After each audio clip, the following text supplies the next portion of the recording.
السلام علیکم۔ میرا نام اقرا چودھری ہے۔ وہ بہت خوبصورت خواب دیکھ رہی تھی کہ اچانک اس کی کمر پر ایک زوردار لات پڑی اور وہ چینک کر اٹھ بیٹھی۔ چچی کی آواز اس کے کانوں میں گونجی، اٹھ کمبخت، ابھی تک سو رہی ہے؟ فوزیہ کو کالج بھی جانا ہے، چل اٹھ، ناشتہ تیار کر کے میز پر لگا۔ بیچاری سعدیہ اپنی کمر کو پکڑتے ہوئے اٹھی اور روتی ہوئی باورچی خانے کی جانب چل پڑی۔ وہ باورچی خانے میں جا کر ناشتہ بنانے کے ساتھ ساتھ تیزی سے برتن بھی دھونے لگی۔ اب تک اس خوبصورت خواب کا منظر اس کے ذہن میں گھوم رہا تھا کہ اچانک اس کے ہاتھ سے شیشے کا گلاس گرا اور ٹوٹ گیا۔ گرنے کی آواز سن کر اس کی چچی آگ بگولا ہو کر وہاں پہنچی اور تھپڑ مارنے کے ساتھ ساتھ برا بھلا کہتی رہی۔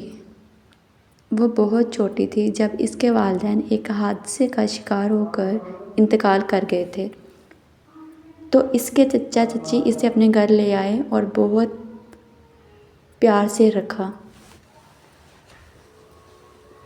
تب ان کی کوئی اولاد نہیں تھی۔ پھر جب ان کے ہاں ایک بیٹی پیدا ہوئی تو چچی نے اس پر ظلم کرنا شروع کر دیے۔ وہ اپنی چچی کی مار پیٹ سے تنگ آ گئی تھی۔ ایک دن معمول کے مطابق چچی اسے باتیں سنا کر باہر گئی تھی کہ اچانک ایک دردناک چیخ سنائی دی۔ سعدیہ سارے کام چھوڑ کر باہر آئی تو چچی کو زمین پر گرا ہوا دیکھا۔ اس نے چچی کو سہارا دے کر اٹھانے کی کوشش کی مگر نہ اٹھا سکی۔ اس نے جلدی سے چچی کے موبائل سے چچا کو فون کر کے بلایا اور اس کے چچا جلدی سے گاڑی لے کر گھر پہنچے اور چچی کو ہسپتال لے کر پہنچے۔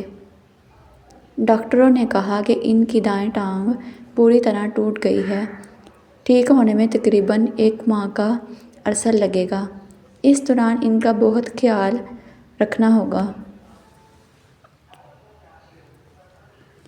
وہ سب گھر پہنچے تو اس وقت فوزیہ بھی کالج سے گھر آ گئی تھی۔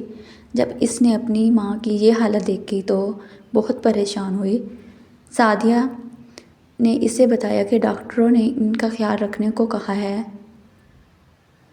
فوزیہ نے کہا، یہ سب مجھ سے تو نہیں ہوگا، تم ہی خیال رکھا کرو۔ یہ کہتی ہوئی وہ کمرے سے باہر نکلی۔ اب چچی کو احساس ہوا کہ فوزیہ ان کے قریب بھی نہیں آئی ورنہ نہ کوئی کام کیا جس سعدیہ پر وہ اتنے ظلم کرتی تھی، مشکل میں وہی سعدیہ ان کے کام آئی تھی۔ ایک دن چچی نے سعدیہ سے معافی مانگی۔ سعدیہ نے انہیں دل سے معاف کر دیا۔ چچی 1 ماہ میں بالکل ٹھیک ہو گئی۔ اس کے بعد چچی سعدیہ سے بہت پیار کرنے لگی اور سارے کام مل کر کرتی تھیں، بلکہ اب انہوں نے سعدیہ کی پڑھائی دوبارہ شروع کروا دی۔